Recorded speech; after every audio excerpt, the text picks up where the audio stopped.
أشهد أن لا إله إلا الله وحده لا شريك له وأشهد أن محمدًا عبده ورسوله أما بعد فأعوذ بالله من الشيطان الرجيم بسم الله الرحمن الرحيم. Most revered Imam Sahib, most worthy Sadr Majlis Ansarullah UK, respected elders, dear brothers, Assalamu alaikum wa rahmatullahi wa barakatuhu. When we survey the landscape of present-day Islam, we behold a most pitiful and lamentable spectacle.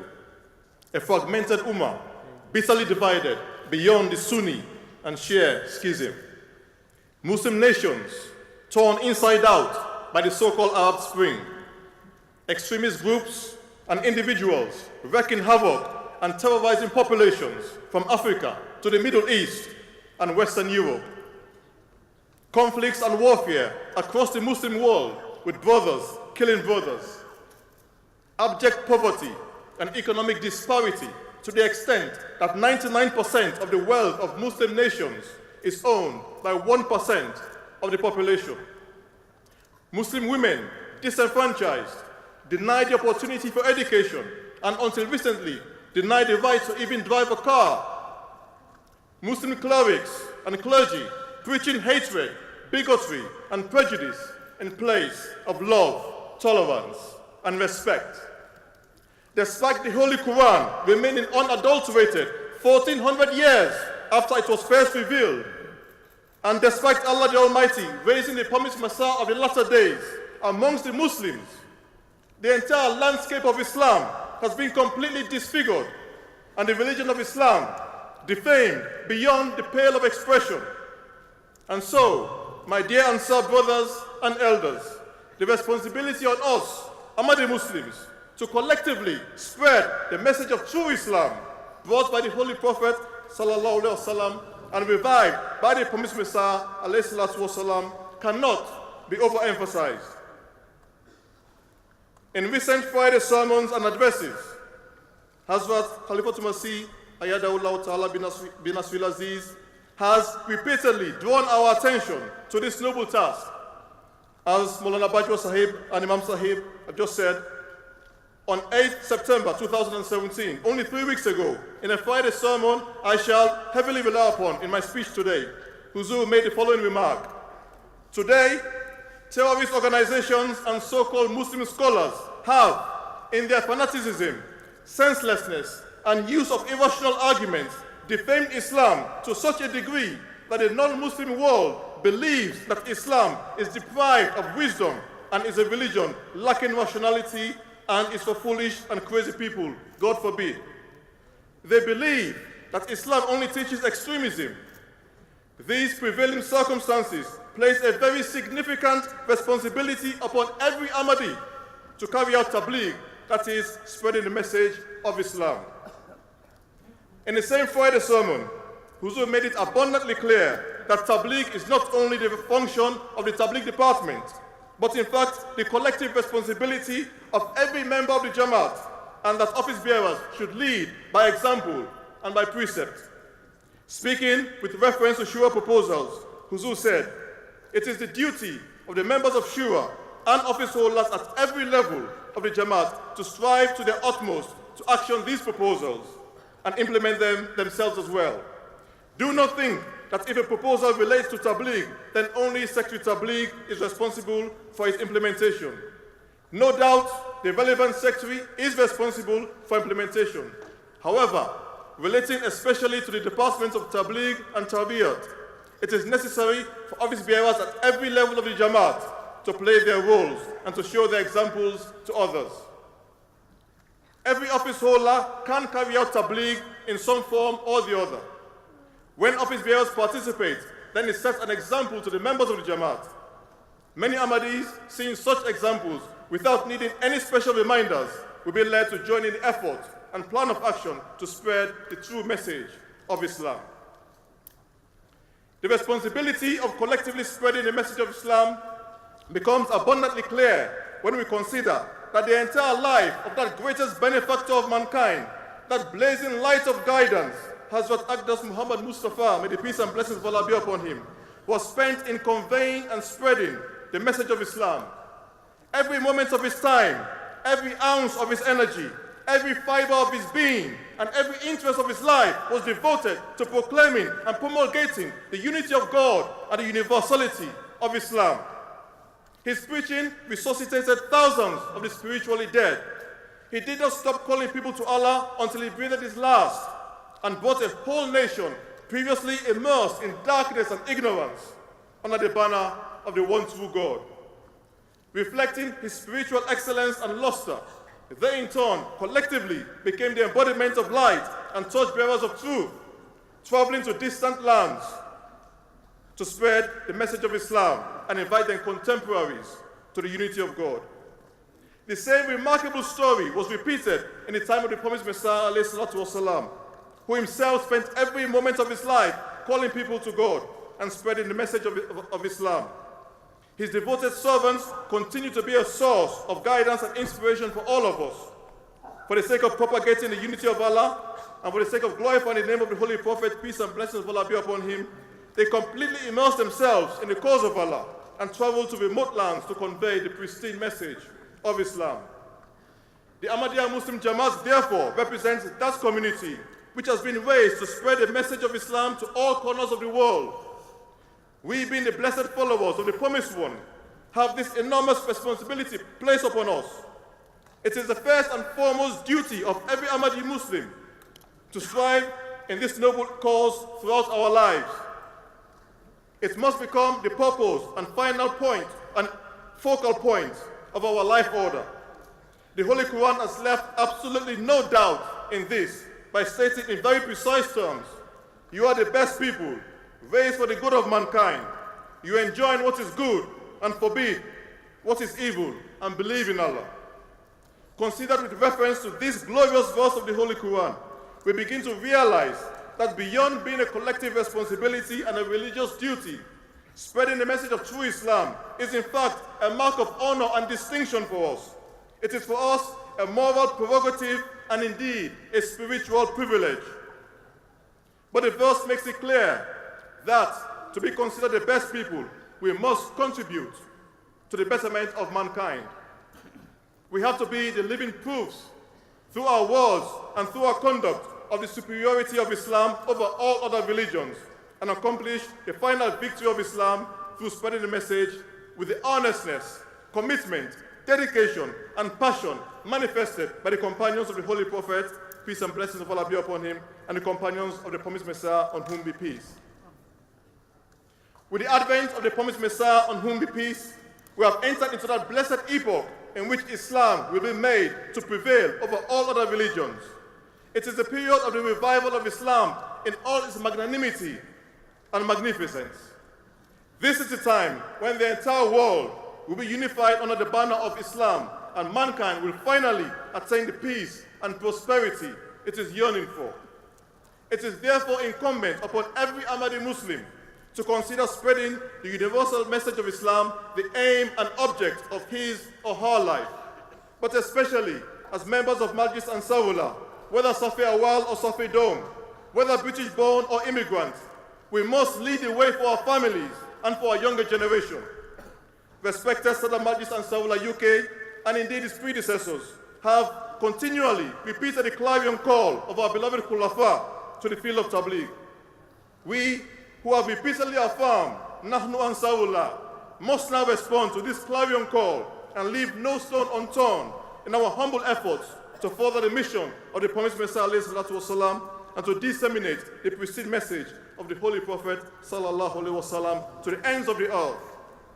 Our status and our dignity as Ansarullah, as the helpers of Allah, demand that we respond with the utmost zeal, passion, and enthusiasm to the call of duty. At the head of his Friday sermon delivered upon his return from Jalsa Salana, Germany, Huzur said in reference to the highly spirited services of the volunteers and attendees at Jalsa the following. The actions of these workers serve as a means of silent tabligh for the non-Ahmadi and non-Muslim guests. The impressions and feelings of attendees from outside the community and the expression of their sentiments upon witnessing the services of the workers are neither shown nor reported during the Jalsa days. These workers, in addition to performing their duties, are serving as silent missionaries. The screens of MTA neither report this aspect, nor can the presenters do justice to this task. Likewise, the attendees at Jalsa also leave a good impression upon the guests through their conduct. The guests later indicate this. Thus, it is incumbent that this aspect of the effects and impressions of Jalsa Salana is also presented before the people. And I present it for this purpose, that Ahmadis living around the world may come to know as to how the influences of Jalsa Salana have an exceptional effect on the attendees from outside the community, and so that the attendees and workers may also know as to how their behavior silently brings attendees from outside the community closer to the beautiful teachings of Islam. There are several positive and enlightening themes for us in this quotation from Huzur. The first is that by serving the Jamaat, we are doing silent tabligh and acting as silent missionaries. Relating this to Majlis and Sarula, we begin to see that numerous vistas are open to us to participate in demonstrating and spreading the benevolent teachings of Islam. Solidarity events in the wake of terrorist attacks, tree plantations, book exhibitions, tabligh stalls, peace conferences, and of course, charity work for peace events organized by the Majlis up and down the country all afford us the opportunity to serve the cause of Majlis Ansarullah UK and, by extension, the cause of the Jamaat. Another positive message we get from Huzur's Friday sermon is that by merely attending events, we have the opportunity to leave a good impression on guests with our superior conduct and bring outsiders closer to the beautiful teachings of Islam. What easier way could there be of spreading the message of Islam than by simply attending and participating in Ansar and Jamaat events? For that to be effective, however, there is an urgent need to transform ourselves into a model Islamic society. We must conduct ourselves in such a way that we reflect the beautiful teachings and values of Islam. Spreading the message has its basis in doing righteous deeds. Our deeds and practices must manifest the attributes of God. What we say must attest what we do. We must practically demonstrate that God has blessed us with a far superior social order and provided us with an excellent code of conduct so that outsiders can be magnetized into the fold of Islam. This is indeed what Huzur conveyed to us in the same Friday sermon when he said, for tabligh, it is very important that there is a concurrence of one's speech and practice. One should practice what he preaches, and it is only then that one can utter words of wisdom and also have an impact on others when there is harmony between one's speech and practice. Huzur quoted the words of the promised Messiah as follows: a believer should not lead a double life and should always be distant from cowardice and hypocrisy. Always keep your speech and practice wholesome and show harmony between them both, just as the companions did. You too should tread upon their footsteps and demonstrate your sincerity and devotion. My dear Ansar brothers and elders, the time demands that we purify and beautify our spiritual abode so that other people are attracted to enter into it to find the peace that can be found under the shelter of our Maker and the Holy Prophet of Islam. May the peace and blessings of Allah be upon him. As Huzur added, in order to do tabligh, one needs to bring about a pure change within oneself. When one becomes a true model of a Muslim, then there is no question of people's attention not being drawn towards you. It is by observing your very example that people's attention will be drawn towards you. And in this way, without even formally doing tabligh, the avenues for tabligh open up. With reference to different avenues for tabligh, we must also draw wisdom from Huzur's interest in social media coverage. After each Jalsa Salana attended by Huzur, he invariably mentions the hundreds of thousands or even millions of views, posts, likes, comments, and impressions on social media about the event. The onus then is upon us, especially we Safedom Ansar, who may be relatively savvier on social media platforms, to join in the crusade of spreading the message of Islam through social media, a simple, free, easy, and effortless way of spreading the message globally to multitudes of people beyond our physical reach. Our efforts to spread the message of Islam should not be fleeting or sporadic. They should not be transitory or momentary outbursts followed by inactivity or lethargy. In fact, what is required is a total commitment each day, every day, throughout our lives, and a burning, all-consuming desire to save humanity from its current path of self-destruction. We must subordinate everything else to this purpose and become the very means of achieving it. Quoting Huzur once more, he said, "It should not be that once or twice in a year one celebrates the Ashura Tarbiyat or Ashura Tabligh, distributing literature on the street, and think one has done justice to conveying the message. Nowadays, many people of different ages have come here on asylum. Some are young and fit, others are older. But while their cases have not yet been decided, most of them have time and they mostly sit idle. Hence, all these people should come forward and convey the message according to their age and health and give more of their time to distributing literature. If they do not know the local language, they should go out and distribute literature and cassettes. It is a source of blessing and a good deed, and the right of spreading the message will be fulfilled. It may be that from these blessings, their cases are accepted quickly. Office bearers should also participate as well as long-standing residents. It does not mean that I have only instructed asylum seekers to participate in this. With the state of the world now, we must openly tell people that it is as a result of their drowning in worldliness that this is taking place, and out of displeasing God Almighty. Therefore, there is only one path, and that is to come to God Almighty and search for the true faith. Every section of the Jamaat is addressed by Huzur in his Friday sermon. Everyone has a role to play. Everyone has a noble duty and responsibility in this regard. We must equip ourselves for the accomplishment of our purpose. And our finest arsenal must be knowledge, understanding, and wisdom. Commenting upon the verse, "Call unto the way of thy Lord with wisdom and goodly exhortation," Huzur said in the course of his Friday sermon as such. One meaning of wisdom is knowledge. Knowledge is required to carry out tabligh. Some people use their lack of knowledge as an excuse to avoid carrying out tabligh. This is an invalid excuse in this day and age, as the promised Messiah ﷺ has laced us with such knowledge and arguments, which he has included in the Jamaat literature, that just meager efforts on our part, to some degree, give us a strong knowledge base. Material from question and answers are also available on audio and video, and there are also websites. Firstly, you need to increase your knowledge so that when you have an intellectual discussion with someone, they should be spoken to in a manner based on their level of understanding.